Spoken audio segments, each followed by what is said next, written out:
प्रभू येशू ख्रिस्त यांनी आपल्या सेवा कार्याला सुरुवात करून साधारण 3.5 वर्षाचा काळ लोटून गेला होता. इस्रायल देशातील प्रत्येक गावोगावी जाऊन देवाच्या राज्याची किंवा स्वर्गीय राज्याची घोषणा प्रभू येशू ख्रिस्त करीत आहे. त्याने आपल्यासाठी 12 शिष्य निवडले आणि हा प्रभू येशू ख्रिस्त लोकांना संदेश देत असत, दाखले सांगत असत, चमत्कार करत असत आणि म्हणून येशूची कीर्ती सर्वत्र पसरलेली होती. यावेळेस यंदाचा वलांडण सण जवळ येऊन ठेपला होता. वलांडण सण यहुद्यांच्या दृष्टिकोनातून एक महान महत्त्वाचा सण. जगाच्या पाठीवरील प्रत्येक यहुदी वलांडण सणाच्या दिवशी यरूशलेमेत निश्चितपणे येत असत, कारण परमेश्वराचं वास्तव्य त्या यरूशलेमेच्या मंदिरामध्ये आहे आणि म्हणून वलांडणाचा कोकरा वधायचा, प्रायश्चित्त करायचं, पापांची क्षमा मागायची आणि म्हणून सर्व यहुदी वलांडण सणाच्या दिवशी यरूशलेमेत येत असत. त्या वर्षी यरूशलेमेमध्ये साधारण 10 लाख यहुदी जगाच्या पाठीवरील वेगवेगळ्या देशातून दाखल झाले होते. वलांडण सण उद्यावर येऊन ठेपला होता. त्या यरूशलेम शहराला जणू काही एक जत्रेचं स्वरूप आलं होतं. सर्व उतारशाळा आणि सर्व उतारूंसाठी ठरलेले ठिकाण गच्च तुडुंब भरले होते. उद्यावर आलेला वलांडण सण याची प्रतीक्षा प्रत्येक यहुदी अतिशय आनंदाने आणि उत्कंठेने करत होता. त्यावेळेस प्रभू येशू याला आपल्या शिष्यांबरोबर वलांडणाचं भोजन करावं अशी उत्कट इच्छा होती आणि म्हणून प्रभू येशू त्याच्या शिष्यांपैकी 2 त्याने बोलवलं आणि येशू त्यांना म्हटला, पुढच्या गावामध्ये जात असताना घागरीमध्ये पाणी घेऊन चाललेला एक मनुष्य तुम्हाला दिसेल, त्याच्या पाठीमागे जा. ज्या घरात तो जाईल तिथल्या घरधण्याला म्हणा, गुरुजींनी विचारलं आहे, मी आपल्या शिष्यांबरोबर वलांडणाचं भोजन करावं अशी माझी इच्छा आहे, त्यासाठी उतरावायची माझी जागा कोणती? मग तो तुम्हाला एक जागा दाखवेल, माडीवरली खोली दाखवेल, तेथे वलांडणाची तयारी करा. माझी शिष्यांबरोबर भोजन करण्याची इच्छा आहे, माझी उतरावायची जागा कोणती आहे असं त्याला विचारा. प्रभू येशू ख्रिस्त जो देवाचा पुत्र आहे, प्रारंभी देवाने आकाश व पृथ्वी निर्माण केली. ज्या शब्दाने परमेश्वराने पृथ्वी निर्माण केली, तो देवाचा शब्द, फक्त देव बोलला आणि प्रत्येक गोष्ट घडत गेली. तोच देवाचा शब्द 2000 वर्षापूर्वी मानवी देह धारण करून ज्यावेळेस या जगामध्ये आला, त्यावेळेस तो देवाचा शब्द जो प्रभू येशू ख्रिस्त, त्याला अनेक वेळा जागेची उणीव, जागेची कमतरता, जागेची अडचण त्याला भासली. पृथ्वीचा निर्माण करता देवाचा पुत्र जो प्रभू येशू ख्रिस्त, त्यालाच जागेची उणीव अनेक वेळा भासलेली त्या 33.5 वर्षामध्ये आपल्याला दिसते. देवाचा पुत्र मानव देह धारण करून जन्म घेण्यासाठी मारिया आणि मारियाबाई आणि योसेफ हे ज्यावेळेस आले, बेथलेमात आल्यानंतर सर्व जागा भरल्या होत्या. उतारशाळा, उतारूंसाठी उतरण्याचं सार्वजनिक ठिकाण, परंतु उतारशाळेच्या मालकाने देखील त्यांना जागा दिली नाही आणि म्हणून मारियाबाईने गायीच्या गोठ्यात जाऊन येशूचा जन्म गायीच्या गोठ्यात त्या जनावरांसमवेत झाला. देवाचा पुत्र पृथ्वीचा निर्माण करता, पण त्याला जन्म घेण्यासाठी बेथलेहमकरांनी जागा देखील दिली नाही. गायीच्या गोठ्यात तो जन्मला. तो स्वार्थ सांगत असताना एक मनुष्य येशूकडे आला आणि तो म्हटला, गुरुजी, जेथे कुठे आपण जाल तेथे मी आपल्या मागे येईन. तर येशूने काय उत्तर दिलं? येशूने म्हटले, खोकडास बिळे आणि आकाशातील पाखरास कोटी आहेत, परंतु मनुष्याच्या पुत्राला डोके टेकावायच देखील जागा नाही. अरे, हे जे पशु पक्षी तू पाहतोस त्यांना देखील घरटी आहेत, कोटे आहेत, पण हा जो मनुष्याचा पुत्र आहे त्याला डोके टेकावायच देखील जागा त्या ठिकाणी उपलब्ध झाली नाही. हाच प्रभू येशू ख्रिस्त ज्यावेळेस वधस्तंभावर मरण पावला, त्यावेळेस त्याचं पार्थिव शरीर, त्याचं मृत शरीर हे देखील ठेवायला त्याला जागा नव्हती.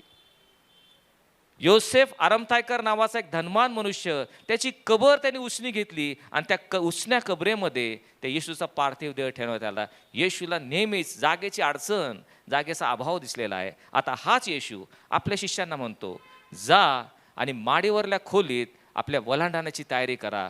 त्या वलांडणाच्या भोजनासाठी देखील येशूला जागा उपलब्ध नव्हती. त्याला एक खोली उसनी घ्यावी लागली आणि या उसन्या खोलीमध्ये त्यांनी त्या ठिकाणी भोजनासाठी तयारी केलेली आहे. येशू म्हणतो, मला उतरावीची जागा कोठे आहे? आज तोच प्रश्न 2000 वर्षानंतर प्रभू येशू ख्रिस्त, तो पुनरुत्थित ख्रिस्त, तुम्हाला आणि मला तोच प्रश्न विचारत आहे. माझी उतरावायची जागा कोठे आहे? ख्रिस्ती विश्वासणाऱ्या नात्यानं आज तो आम्हाला एक प्रश्न विचारतो, माझी उतरावायची जागा कोठे आहे? आणि येशू ख्रिस्त पुन्हा त्या शिष्यानं सांगतो, मग तो तुम्हाला माडीवर सजवलेली आणि शृंगारलेली एक खोली तुम्हाला दाखवेल, तेथे तुम्ही तयारी करा. होय, ज्या ठिकाणी प्रभू येशू ख्रिस्त वलांडणाचं भोजन शिष्यांबरोबर करणार होता, ती खोली सजवलेली, शृंगारलेली, स्वच्छ केलेली, सर्व प्रकारचा अशुद्धता काढून टाकलेली अशी खोली असणं आवश्यक होतं, कारण तो पवित्र आहे. आणि म्हणून जेथे येशू आहे तो पवित्र आहे, म्हणून ती जागा पवित्र असावी. म्हणून सर्व प्रकारची अशुद्धता, अमंगळपणा, सर्व प्रकारची अनिती त्यातून दूर केलेली, स्वच्छ केलेली, सजवलेली खोली, या ठिकाणी त्याने शिष्यांबरोबर वलांडणाचं भोजन केलं. आज तो आम्हाला म्हणतो, त्याची उतरावायची जागा कुठे आहे? आणि आम्हाला ठाऊक आहे, स्तेफन त्याच्या मर्तेसमय भाषणामध्ये म्हणतो, परमेश्वर दगडमातेने बांधलेल्या, हाताने बांधलेल्या मंदिरात राहत नाही. आणि म्हणून संत पौल म्हणतो, तुमचं शरीर हेच त्याचा आत्मा, याचं मंदिर आहे, तुम्हाला ठाऊक नाही काय? आणि म्हणून जो कोणी आपल्या शरीराचा नाश करेल, देव त्याचा नाश करेल, कारण तुमचं शरीर हे त्याचं मंदिर आहे. ही त्याची उतरायची जागा आहे. आज आमचं शरीर हे त्याचं मंदिर आहे. आणि म्हणून संत पौल म्हणतो, सोने व रुपये अशा नाशवंत वस्तूंनी नाही, तर निष्कलंक निर्दोष रक्तानं तुम्ही विकत घेतलेले आहात, म्हणून तुम्ही आपल्या शरीरानं देवाचं गौरव करा. आज जर येशू ख्रिस्ताला उतरायचं माझं अंतकरणी जागा असेल, तर मग ही जागा, माझं अंतकरण सजवलेलं, शृंगारलेलं, शुद्ध केलेलं हे असणं आवश्यक आहे, कारण प्रभू येशू ख्रिस्त हा पवित्र देव आहे. आणि म्हणून जर त्याला माझ्या अंतकरणामध्ये स्थान द्यायचं असेल, तर मग माझ्या अंतकरणामध्ये असलेला सर्व प्रकारचा अशुद्धपणा, कारण आमचं मन किंवा अंतकरण कपटी असं पवित्र शास्त्र आम्हाला सांगतं. ह्या माझ्या अंतकरणामध्ये सर्व प्रकारचा राग आहे, एकमेकाबद्दल द्वेष आहे, एकमेकाबद्दलची ईर्ष्या आहे, आमच्या सर्व प्रकारचा स्वार्थ आमच्या अंतकरणामध्ये असलेला आहे, सर्व प्रकारचा लोभ आम्हाला होतो. ह्या सर्व अशुद्ध गोष्टी काढल्याशिवाय ते अंतकरण सजवलं जात नाही, शृंगारलं जात नाही, तर प्रभू येशू ख्रिस्ताचा प्रवेश त्या ठिकाणी होऊ शकत नाही. माझी उतरावायची जागा कुठे आहे? त्या मोशेला ज्यावेळेस ते जळतं झुडूप दिसलं आणि मोठ्या कुतूहलाने तो जवळ जाताच त्या जळत्या झुडपामध्ये परमेश्वराचं वास्तव्य होतं. आणि म्हणून परमेश्वर त्याला काय म्हणतो, मोशे मोशे, आपल्या पायातलं पायतान तू काढून ठेव, कारण ज्या ठिकाणी तू उभा आहेस ती जागा पवित्र आहे. आणि म्हणून ज्या ठिकाणी परमेश्वराचं वास्तव्य आहे, प्रभू येशू ख्रिस्त हा माझ्या अंतकरणामध्ये जर येऊ पाहतो, तर ती जागा पवित्र, निर्दोष, शुद्ध हे असणं आवश्यक आहे. आज तो आम्हाला विचारत आहे, माझी उतरावायची जागा कुठे आहे? येशू ख्रिस्ताला अंतकरणात घेण्याचं जर आम्हाला ठरवलं असेल, ते अंतकरण शुद्ध असलं पाहिजे. आणि मग ती शृंगारलेली खोली संपूर्ण तयार झाल्यानंतर आता संध्याकाळ झालेली आहे. वलांडणाचं भोजन सर्व यहुदी लोक करणार आहे, कारण लगेच दुसऱ्या दिवशी वलांडण सण साजरा होणार आहे. त्यावेळेस येशू आपल्या 12 शिष्यांबरोबर आलेला आहे. 2024 वर्षापूर्वी साधारण अशाच वेळेस हीच वेळ झालेली आहे आणि 13 लोक हळूहळू शिडीवरून माडीवरल्या सोडीत चढत आहेत. वातावरण संपूर्ण गंभीर आहे आणि 13 लोक माडीवरल्या खोडीत जाऊन येशू आणि त्याचे 12 शिष्य गोलाकार असे बसलेले आहेत आणि आता ते भोजनाला सुरुवात करणार आहेत. येशूच्या उराशी योहान बसलेला आहे, त्याच्या शेजारी याकोब आहे, त्यानंतर आंद्रिया आहे, त्यानंतर थोमा बसलेला आहे. येशूच्या अगदी समोर त्या ठिकाणी पेत्र दूरवर बसलेला आहे, नजरानजर त्यांची होत आहे. नंतर बार्थलोमे आहे. सर्व प्रकारचे 12 शिष्य बसलेले आहेत. प्रत्येकाचं लक्ष आता येशूकडे गेलेलं आहे. येशू पुढं काय करत आहे, हे भोजन तो कशा प्रकारे करणार आहे, याचं सर्वांना उत्कंठ आणि उत्सुकता आहे.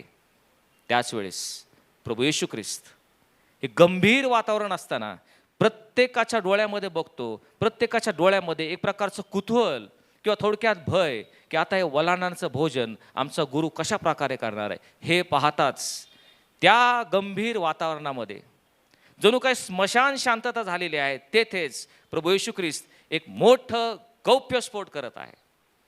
एक रहस्य, एक गूढ किंवा एक गुपित तो उलगडत आहे. येशू ख्रिस्ताने त्या सर्व शिष्यांना आश्चर्याचा धक्का बसेल अशी गोष्ट त्या ठिकाणी सांगितली आहे. येशू ख्रिस्त त्या ठिकाणी म्हणतो, मी तुम्हाला खचित सांगतो, तुमच्यातील एक जण मला धरून देईल. तुमच्यातील एक जण मला धरून देईल. आणि असं म्हटल्यावर त्या 12 शिष्यांना आश्चर्याचा धक्का बसला असेल. प्रभू, आम्ही तुझे शिष्य, तू आम्हाला निवडलंस, 3.5 वर्ष तू आम्हाला प्रशिक्षण दिलंस, अनेक गोष्टी तू आम्हाला शिकवल्यास, तू आमचा गुरु आहेस, आणि म्हणून आमच्यातील एक जण तुला धरून देईल. प्रत्येक शिष्य एकमेकाकडे पाहू लागला. प्रत्येक शिष्याला एकमेकाची शंका येऊ लागली. कोण शिष्य त्याला धरून देणार आहे? एक गौप्यस्फोट येशूने केलेला आहे. आणि म्हणून ह्या प्रभुभोजन मेजाभोवतीचं रहस्य हे जाणून घेत असताना या 12 शिष्यांपैकी 4 शिष्यांकडे आपण विशेष करून लक्ष देणार आहोत. कारण ह्या 4 शिष्यांभोवती एक रहस्य, एक गुपित, एक गौप्यस्फोट करणारं गुपित दडलेलं आहे. 4 शिष्यांपैकी पहिल्या शिष्याकडे येऊया, आणि तो म्हणजे यहूदा इस्करियोत. ज्यावेळेस येशू ख्रिस्ताने गौप्यस्फोट केला, तुमच्यातील एक जण मला धरून देईल, या यहूदा इस्करियोतकडे पहा. त्याला पूर्णपणे माहित होतं तो कोण आहे. हा यहूदा इस्करियोत बाहेरून दिसायला येशूचा शिष्य, परंतु आतून दगलबाजाने भरलेला, या गुरुचा विश्वासघात करणारा, बाहेरून दिसायला येशूचा मित्र पण आतून शत्रुत्वाने मुस्करलेला हा यहूदा इस्करियोत. याकडे नीट पहा. होय, सर्व काय ठरून आलेलं आहे. या यहूदा इस्करियोत ह्याच्या अंतकरणामध्ये, खोल अंतकरणाच्या गाभाऱ्यात एक महत्वाचं गुपित किंवा एक गूढ, एक रहस्य दडून बसलेलं आहे. काही दिवसापूर्वी हाच यहूदा मुख्य याजकांकडे गेला आणि म्हटला, मी गुरुला धरून दिल्यास तुम्ही मला काय द्याल? सौदा ठरला. 30 रुपयांसाठी तू त्याला धरून देशील असा सौदा ठरला. 30 रुपये घेतले. चिन्ह देखील ठरलं. मी माझ्या गुरुचं चुंबन घेईल. ज्या मनुष्याचं मी चुंबन घेईल तोच तो आहे, त्याला धरायचं. यहूदा इस्करियोत याकडे नीट पहा. आपला गुरु ह्याचं चुंबन तो घेणार आहे. सगळ्यांसमोर चुंबन घेऊन सगळ्यांना वाटेल की हा किती चांगला शिष्य आहे, आपल्या गुरुवर किती प्रेम करतो, गुरुबद्दल असलेला स्नेहभाव, त्याची आत्मीयता ही दिसून येणार आहे. परंतु प्रियानो, हे यहूदाचं येशूने घेतलेलं, येशूचं घेतलेलं चुंबन हे एक विषारी चुंबन होतं. विषारी चुंबनाने गुरुद्रोह करून गुरुला धरून देण्याचं चिन्ह ठरलेलं होतं. पहा, दगलबाज यहूदा इस्करियोत याकडे नीट पहा. माझं तर प्रतिबिंब ह्याच्यामध्ये दिसत नाही ना. ह्या शहराला, माझ्या अवतीभोवती राहणाऱ्या लोकांना मी एक येशूचा शिष्य, रोज पवित्र शास्त्र वाचतो, प्रार्थना करतो, दर रविवारी चर्चला येतो, दानधर्म करतो, दशांश देतो, परंतु अंतकरणामध्ये मात्र यहूदासारखा दगलबाज, अंतकरणामध्ये येशू विरुद्ध बंडखोरी करणारा, माझ्या इच्छेप्रमाणे जीवन जगणारा, येशूच्या मार्गात न चालता माझ्या मार्गाने, माझं कुटुंब, माझा व्यवसाय, माझी नोकरी, सर्व काय मी, माझा आणि मला याच्या भोवती जर असेल तर यहूदापेक्षा आम्ही कुणी वेगळं नाही. पहा, तर ढोंगीपणा त्या यहूदाकडे नीट पहा. त्याच्यामध्ये एक रहस्य दडलेलं आहे. वरून दिसायला येशूचे शिष्य, पण आतमध्ये येशूचा शत्रुत्व आहे. तसं मी तर नाही ना. या यहूद्याच्या ढोंगीपणाकडे पाहिल्यानंतर त्या शास्त्री पुरुष यांची आठवण आम्हाला होती. त्या 3.5 वर्षाच्या सेवा कार्यामध्ये येशूचा प्रत्येक वेळेस ह्या शास्त्री पुरुष आणि यहूद्यांचे वडील याच्यामध्ये एक शाब्दिक चकमक, एक संघर्ष, नेहमीच तणावग्रस्त वातावरण होतं. कारण त्यांचा ढोंगीपणा येशूने उघडकीस आणलेला होता. अहो शास्त्र्यांनो, अहो पुरुषांनो, तुमची केवढी दुर्दशा होणार. कारण तुम्ही बाहेरून ताटवाटी साफ करता खरं, पण आतमध्ये सर्व प्रकारचं असंयम आणि जुलूम यांनी तुम्ही भरलेले आहात. तुम्ही चुना लावलेल्या कबरेसारखे आहात. बाहेरून दिसायला सुंदर दिसती खरं, पण आतमध्ये मेलेल्यांची हाडे सर्व प्रकारच्या घाणीने ते भरले आहात. तसं तुम्ही बाहेरून लोकांना दिसायला नीतिमान दिसता, पण आतमध्ये सर्व प्रकारचं अनित्य आणि ढोंग यांनी तुम्ही भरलेले आहात. आज तशा प्रकारचा मी शिष्य आहे का? माझ्या मंडळीला, माझ्या लोकांना दिसायला मी नीतिमान बाहेरून दिसत आहे, पण आतमध्ये जर अनित्य आणि ढोंग असेल तर यहूदा इस्करियोत यापेक्षा कोणी वेगळा मी नाही. यहूदा इस्करियोतकडे नीट पहा. पोटात एक आणि ओठात एक. बाहेरून येशूचा मित्र पण आतून दगलबाजी करणारा असा मी तर नाही ना. मग दुसऱ्या शिष्याकडे जाऊयात आणि तो म्हणजे पेत्र. आता पेत्र येशूपेक्षा फार लांब बसलेला आहे, अगदी येशूच्या पुढे बसलेला आहे. आणि म्हणून हे येशू, तू जे गौप्यस्फोट केलेला आहेस, जे गूढ आणि गुपित तो मला सांगितलेला आहेस, तो शिष्य कोण आहे असं विचारण्याचं त्याला तो करू शकत नव्हता, कारण तो लांब बसला होता. ज्यावेळेस आपण येशूपासून दूर असतो त्यावेळेस येशूचे गुपित किंवा रहस्य तो आम्हाला उलगडू शकत नाही. आणि म्हणून जर तुम्ही योहानकृत सुवर्तमान वाचलं तर त्यामध्ये असं म्हटलंय, पेत्राने येशूजवळ बसलेल्या योहानाला खुनवून म्हटलं की तू विचार की तो शिष्य कोण आहे. येशूपासून दूर असल्यामुळं येशूचं रहस्य त्याला कळू शकलं नाही, तो लांब बसला होता. प्रियांनो, ज्यावेळेस आम्ही परमेश्वरापासून दूर जातो त्यावेळेस परमेश्वराच्या अंतःकरणातील जे रहस्य आणि गुपित आहेत, ज्या त्याच्या गहन गोष्टी आहेत, त्यामध्ये समजू शकत नाही, कारण आम्ही फार लांब गेलेलो असतो. आज उपवास समयाचा दिवस जरी असला, आपण प्रत्येकजण आपल्या कामातून व्यस्ततेतून वेळ काढून आपण इथं आलेला आहात.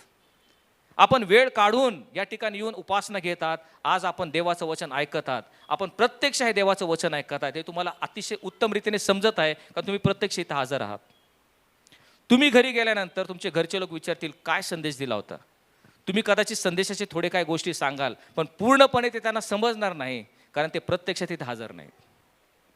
हा त्यातला फरक आहे. पेत्र येशूचा जवळ नव्हता आणि म्हणून नक्की काय गोष्ट आहे त्याला समजू शकत नव्हता. म्हणून पेत्र योहानाला खुनून म्हणतो तू विचार गुपित काय आहे गोष्ट. प्रियांनो, जे परमेश्वराच्या समीप असतात त्यास तो आपली रहस्य प्रगट करतो असं पवित्र शास्त्र आम्हाला सांगतं. जर तुम्हाला परमेश्वराची रहस्य माहिती पाहिजे असतील, त्याचं अंतःकरण उघडून त्याच्या अंतःकरणात डोकून तुम्हाला पाहायचं असेल, तुम्ही परमेश्वराच्या प्रभू येशू ख्रिस्ताच्या उराशी असलं पाहिजे. त्याच्या वचनामध्ये तुम्ही जवळ असलं पाहिजे. नित्यनेमाने त्याची प्रार्थना केली पाहिजे. जे परमेश्वराच्या समीप असतात त्यास तो केवळ आपले रहस्य प्रगट करतो. आम्ही परमेश्वराच्या जवळ आहोत का? पेत्राकडे पहा, लांब होता म्हणून त्याला रहस्य समजू शकलं नाही. परंतु पेत्राचा एक सद्गुण देखील आहे. त्या ठिकाणी सर्व शिष्यांना सोडून पेत्र काय म्हणतो माहिती आहे का? प्रभू, तो मी तर नाही ना. आत्मपरीक्षण करण्याची तयारी पहिल्यांदा प्रयत्नाने दाखवली हे आपण त्या ठिकाणी पाहत आहोत. जर तो तुला धरून देणारा शिष्य कोण आहे मला माहित नाही, प्रभू मी तर तो नाही ना, मी तर तुला धरून देणार नाही ना. प्रियानो, पेत्राने ह्याच्या त्याच्याकडे बोट दाखवलं नाही, पण पहिलं स्वतःकडे लक्ष दिलं. प्रभू मी तर तो दोषी नाही ना. आणि फार मोठा सद्गुण हा पेत्राचा आहे. आम्ही काय करतो, प्रत्येक वेळेस दुसऱ्याकडे बोट दाखवतो. तो असाच आहे, ती अशीच आहे, तर अशा प्रकारे वागतो. पण पेत्र काय करतो, स्वतःचा प्रथम न्याय करत आहे. प्रभू मी तर तो नाही ना, माझा दोष तुम्हाला दाखव, मी असेल तर मला दाखव. आणि हे एक फार मोठा सद्गुण आपण आहे. इतरांकडे दोष दाखवू नका. स्वतःला धार्मिक समजणारा परुषी आणि एक पापी जकातदार दोघंही एकाच मंदिरामध्ये एकाच देवाची प्रार्थना करण्यासाठी गेलेले आहेत. परुषी जो आहे धार्मिक आहे आणि म्हणून बेधडकपणे आत्मविश्वासाने मंदिरातून त्या आतून दरवाजात येतो, वेदीजवळ येतो आणि मोठ्या छातीटोकपणे प्रार्थना करतो, हे परमेश्वरा, इतर लोक अधर्मी, लुबडणारे आणि व्यभिचारी आहेत, तसा मी नाही आणि त्या जकातदारासारखं तर मुळीच नाही. ही त्याची प्रार्थना आहे. पहा, मी दर आठवड्यातून 2दा मी उपवास करतो आणि माझ्या प्रत्येक मिळालेल्याचा दशांश मी तुला देतो. ही त्याची प्रार्थना आहे. आणि जे करत होता ते अगदी योग्य होतं. तो उपवास करायचा, दशांश द्यायचा, धार्मिक होता. परंतु जो जकातदार आहे, मागं थांबलेला आहे, येशू म्हणतो त्यांनी आपलं डोकं देखील वर करण्यास तो झजला नाही, स्वर्गाकडे पाहिला नाही, नम्रतेने मान खाली गाठल्याने एकच प्रार्थना करतो, हे देवा मज पापेवर तू दया कर.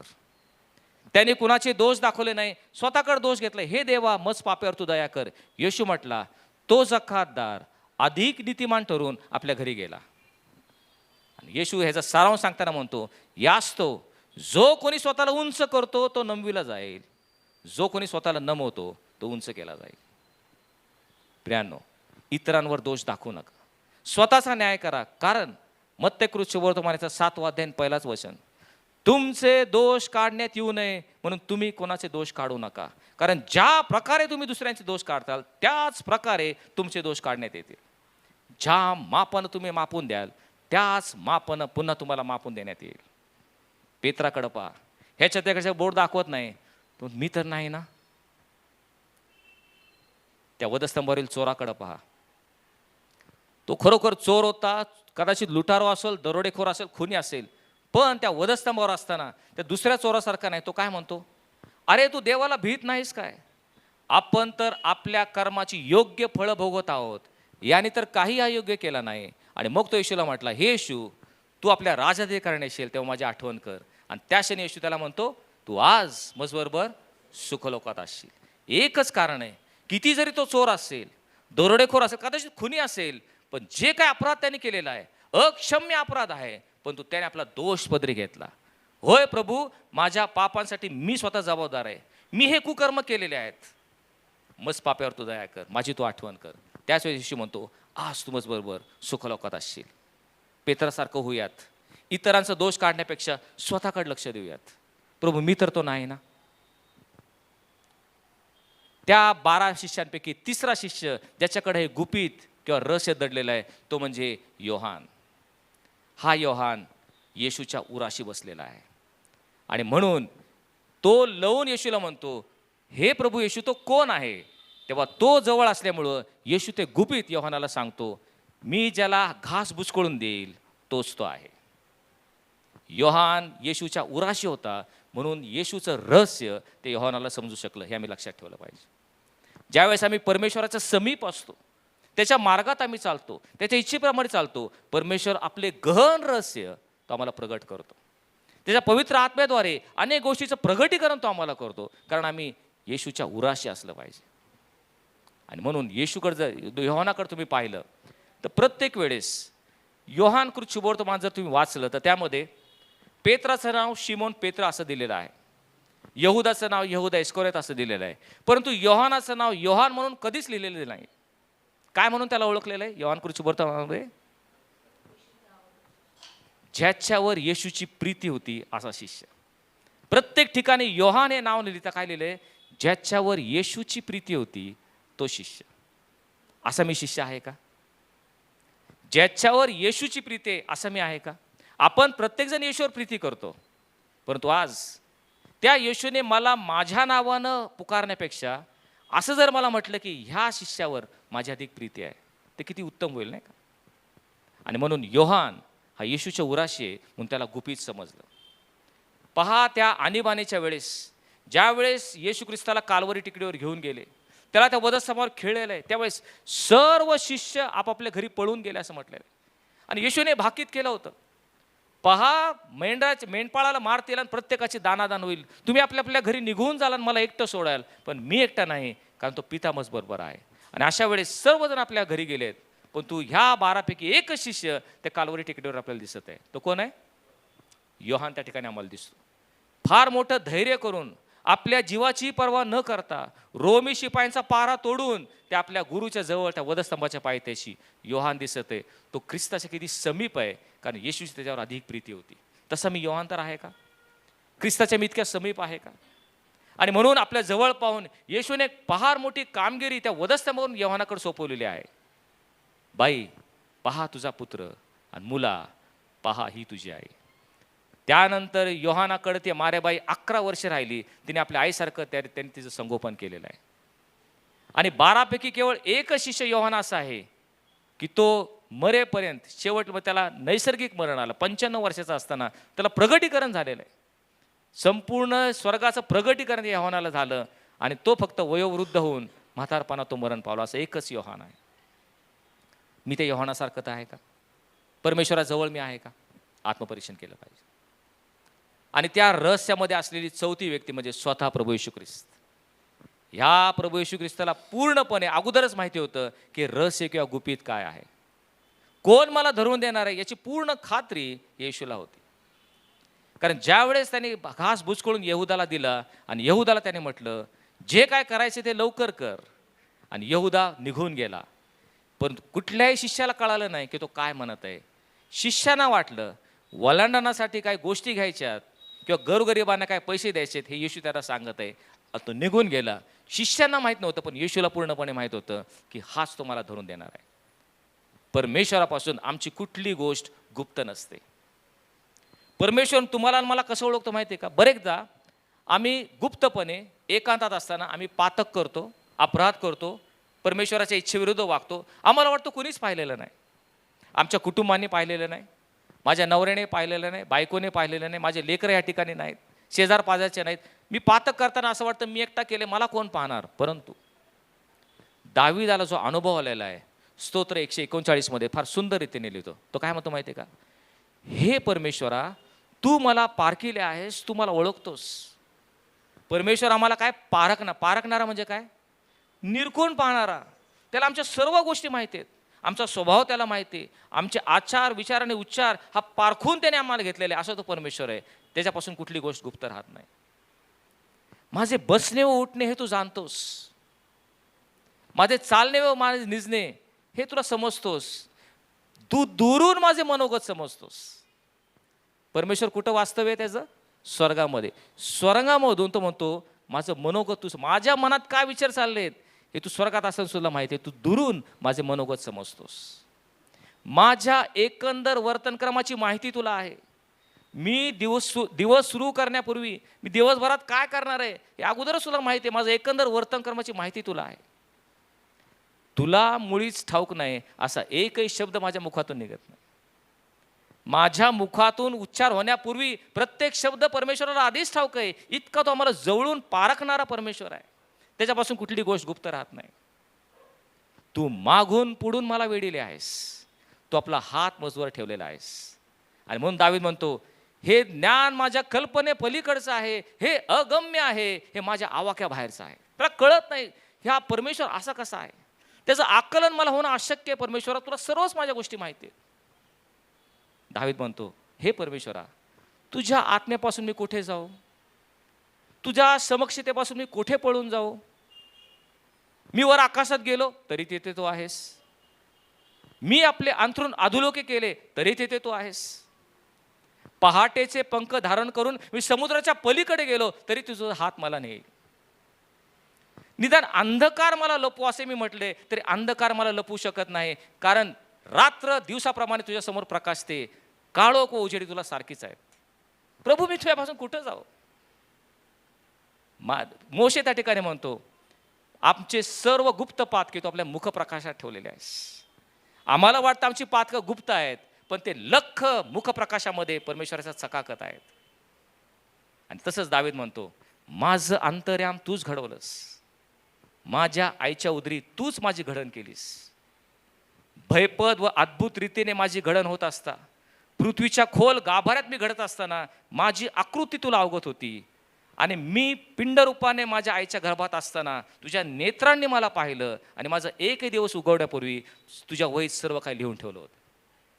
काय तो परमेश्वर आहे, त्याच्यापासून मी काय लपवणार?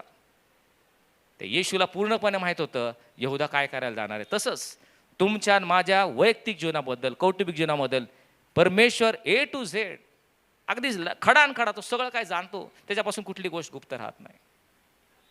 अशा प्रकारे हे गुपित आपण पाहत आहोत. येशूला पूर्णपणे ठाऊक आहेत आमच्या मनामध्ये, अंतकरणामध्ये, आमच्या जीवनामध्ये काय घडणार आहे हे त्याला पूर्ण ठाऊक आहे.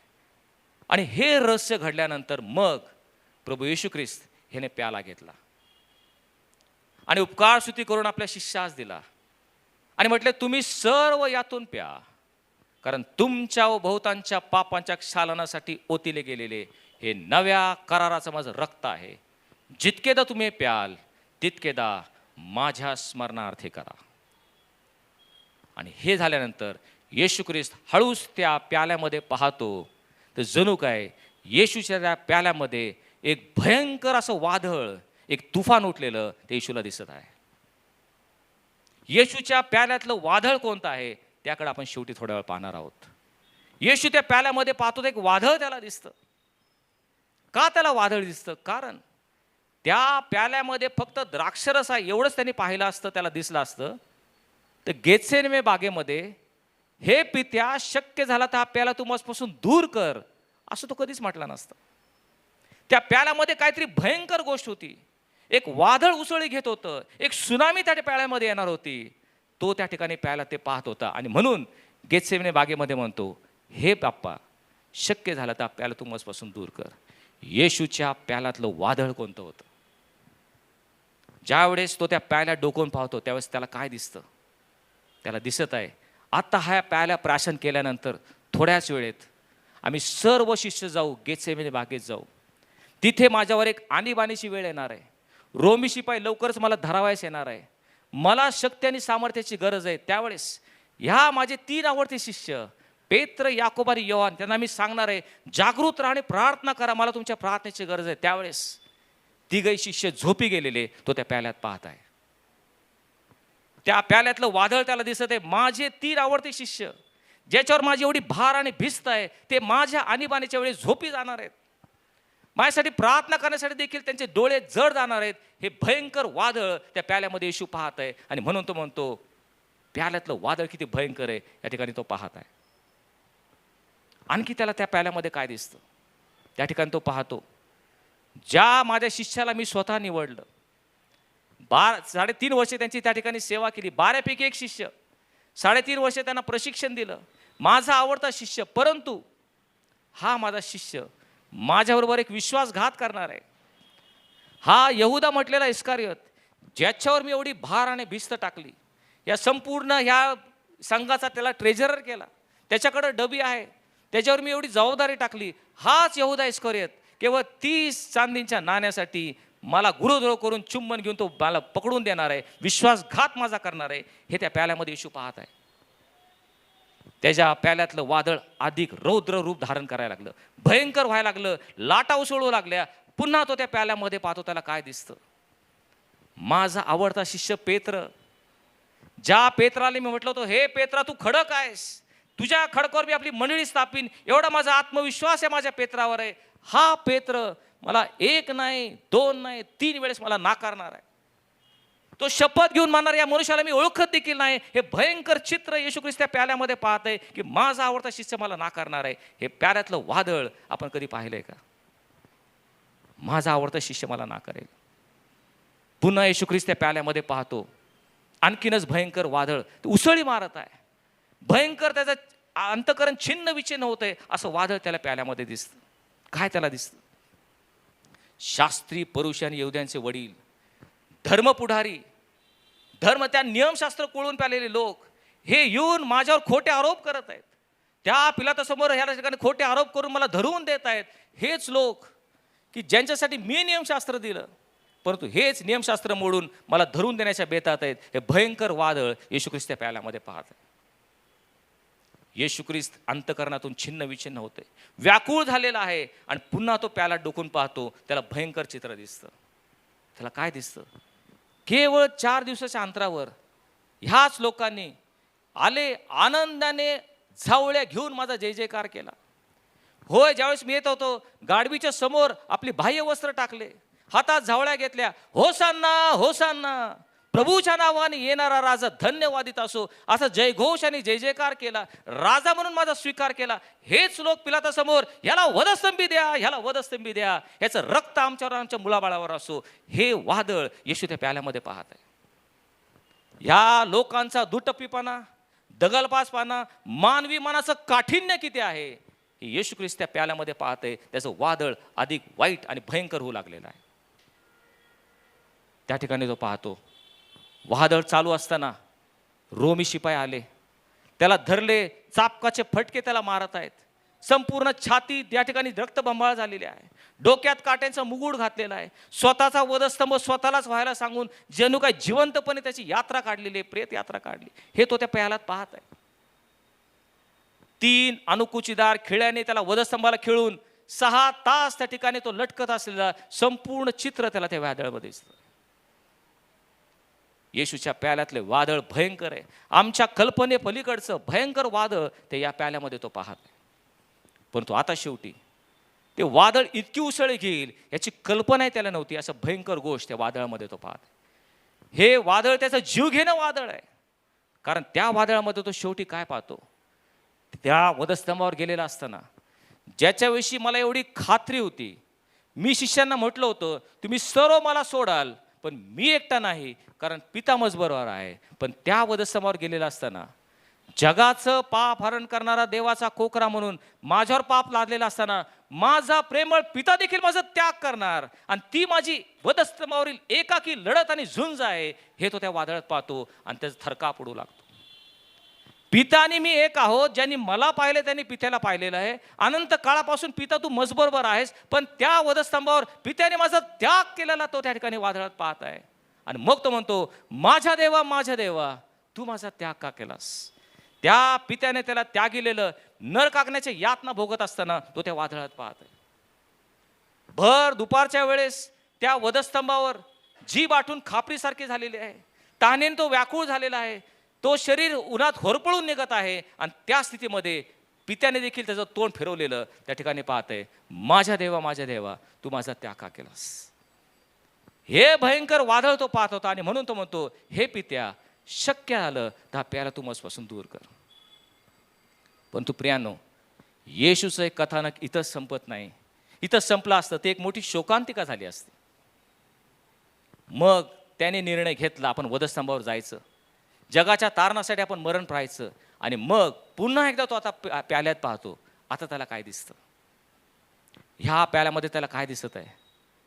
त्या प्याल्यामध्ये तो मरण पावल्यानंतर तिसऱ्या दिवसाचं त्याचं पुनरुत्थान हे सुद्धा त्याला त्या प्याल्यात दिसलं. आणि म्हणून त्यांनी जाणलं की हा केवळ दुःखाचा प्याला नाही, हा शेवटी विजयाचा प्याला आहे. तो त्या पुनरुत्थान त्या प्याल्यामध्ये पाहत होता. येशूने स्वतःचं झालेलं पुनरुत्थान त्या प्याल्यामध्ये पाहिलं.